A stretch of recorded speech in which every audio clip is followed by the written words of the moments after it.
Roh Allah bersemayam di dalam hidup kita. Tubuhmu adalah bait Allah yang kudus. Roh Allah di dalam kita. Saudara belum melihat apa yang saudara sedang inginkan. Mungkin seorang anak saudara belum lihat, sama seperti Abraham. Belum ada. Pada mulanya kosong, rumah kosong, nggak ada bayinya, nggak ada yang berisik ribut gitu ya. Pada mulanya bisnis ini sedang kosong.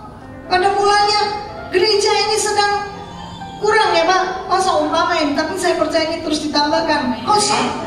Tapi kalau roh Allah itu ada di dalam kita, maka iman itu mencipta. Coba kita lihat apa yang Bapa kita di surga ajarkan kepada kita.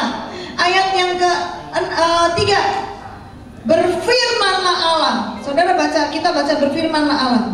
Apa? Berfirmanlah Allah. Yang ke-6, berfirmanlah Allah. 9, berfirmanlah Allah. 11, 14, terus mana lagi? 20, terus 24, 26, yang terakhir 29. Jadi firman Allah itu perlu. Jadi bukti itu kita perlukan. Amin. Allah menciptakan lewat firman-Nya. Waktu Dia katakan, jadilah terang, jadilah gelap, jadilah daratan, jadilah lautan, jadilah hewan-hewan. Firman. Waktu saudara belum melihat kenyataan, saudara membaca firman Tuhan ini, aku nggak tahu masa depan itu.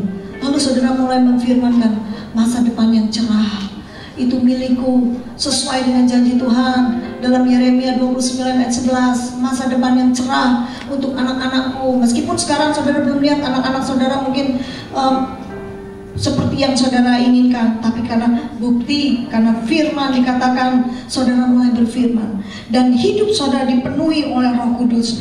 Waktu perhatikan ayat yang pertama ini, waktu Roh bersatu dengan firman, maka hasilnya adalah supranatural. Katakan amin. Waktu roh saudara, Roh Kudus yang ada di dalam saudara, yang menggerakkan iman saudara, bersatu dengan kebenaran firman Tuhan yang saudara ucapkan, maka yang terjadi apa? Janji Allah digenapi. Itu alam supranatural yang harus menjadi milik kita. Saudara yang dikasih Tuhan, saya berharap saudara bisa mengerti. Saya berdoa saudara mengerti tentang iman ini, tangkap ini. Karena hari terakhir Tuhan ingin memberkati saudara, bukan dengan berkat yang biasa, bukan dengan cara yang biasa. Dalam kitab dalam kitab Yohanes 11 ayat yang ke-10, saya ulangi kembali, prinsip dunia menyatakan apa? Melihat dulu, terus baru percaya. Saudara kalau beli mobil juga kan, lihat dulu dong barangnya, lihat dulu dong rumahnya, baru dibeli gitu kan ya. Ini prinsip dunia, tapi prinsip kerajaan Allah bilang apa? Percaya dulu. Nah, saudara, saya berdoa supaya saudara terus taruh di dalam roh saudara. Kalau saudara perlu sesuatu, kalau saudara sedang bergumul sesuatu, percaya dulu, baru melihat. Masuk kendaraan iman dulu, berjalan, baru janji itu digenapi. Lalu Yohanes 11 ayat 40, bisa tolong Pak dibukakan. Yohanes 11 ayat yang ke-40.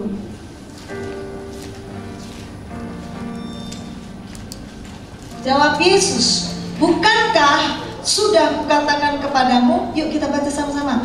Jikalau engkau percaya, engkau akan melihat. Amin. Janji Allah itu kemuliaannya Tuhan loh. Kalau saudara tadinya sakit dan tidak mungkin sembuh, lalu saudara dengan iman, saudara mempercayai, aku sembuh, aku bisa pulih kembali, maka kemuliaan Allah itu memenuhi saudara. Kemuliaan itu terjadi. Dan firman Tuhan katakan kemuliaan Allah akan menarik banyak orang datang kepada Tuhan. Waktu saudara menjadi orang yang digenapi janjinya, janji Tuhan digenapi dalam saudara, sebenarnya satu tujuan Tuhan, supaya kita bisa dipakai menjadi alat pemberita Injil. Karena orang-orang yang digenapi janji Tuhan itu dipenuhi kemuliaan Tuhan. Orang akan lihat, dari mana kamu hari begini bisa diberkati? Mana mungkin diagnosa dokter mengatakan ini tidak mungkin. Nggak mungkin orang ini udah jauh dari Tuhan bisa kembali sama Tuhan. Tapi waktu mereka kembali, kemuliaan itu sedang memenuhi pribadi kita. Maka dunia akan berkata, siapa yang kau sembah? Bolehkah aku mengenal Allah yang kau sembah itu? Dan itu adalah jiwa-jiwa. Karena hari ini terakhir, Tuhan katakan aku akan memulihkan segala sesuatu, termasuk jiwa-jiwa. Jiwa-jiwa menjadi fokus utama daripada tujuan kenapa kita mengalami penggenapan janji Tuhan. Jikalau engkau percaya, engkau akan melihat. Tolong siapkan 2 Korintus 4 ayat 17. Nah, saudara dikasih Tuhan, kalau kita mempercayai dengan apa yang tidak kita lihat, maka saudara bergerak di dalam Roh Kudus, maka engkau akan membuat iman itu terus bergerak. Karena tanpa Roh Kudus, saudara akan give up. Waktu saudara lihat kenyataan tidak sesuai dengan apa yang saudara inginkan di depan mata, maka saudara memerlukan Roh itu bergerak. Firman Tuhan katakan dalam Zakaria 4 ayat yang ke-6, bukan dengan kuat dan gegahmu, tetapi oleh karena Rohku, kata Tuhan. Saudara tidak akan kuat lihat kenyataan, kesehatan, perekonomian, atau apa saja yang saudara sedang doakan. Tapi waktu saudara lihat kenyataan, saudara mulai berdoa di dalam Roh. Karena firman Tuhan katakan Roh itu sedang berbicara kepada Roh Allah yang hidup, sedang menyampaikan keluhan-keluhan yang tidak terucapkan oleh mulut saudara. Saudara, sebab itu kenapa awal tadi saya mulai mengajak saudara berbahasa roh, supaya roh saudara dapat mengerti. Karena percuma saja firman Tuhan dibagikan kalau dimengerti dengan pikiran. Saudara keluar sampai di sini, saudara akan lupa. Tapi firman ini harus menjadi rema dalam hidup saudara. Dan saya berdoa, gak tahu berapa waktu lagi saya kembali ini, saya akan lihat saudara hidupnya luar biasa. Amin. Saya akan lihat saudara akan berbeda, menjadi lebih lagi secara rohani. Saudara yang mungkin, aduh aku gak bisa mimpin, bahkan Tuhan akan berikan itu semuanya. Roh pengurapan. Saudara yang biasa-biasa, saya akan lihat mungkin nanti berkhotbah atau mengajar. Kenapa? Karena kelimpahan Tuhan berikan. Karena itu tidak mungkin menjadi mungkin. Saudara dikasih Tuhan, lihat, iman itu bertumbuh dalam apa? Yang pertama, pembacaan firman Tuhan dan aniaya. Coba kita lihat di ayat yang tadi Pak, 2 Korintus pasal yang ke-4 ayat 17 sampai 18. Kita baca sama-sama ya. Sebab penderitaan ringan yang sekarang ini mengerjakan bagi kami apa? Kemuliaan kekal yang melebihi segala-galanya, jauh.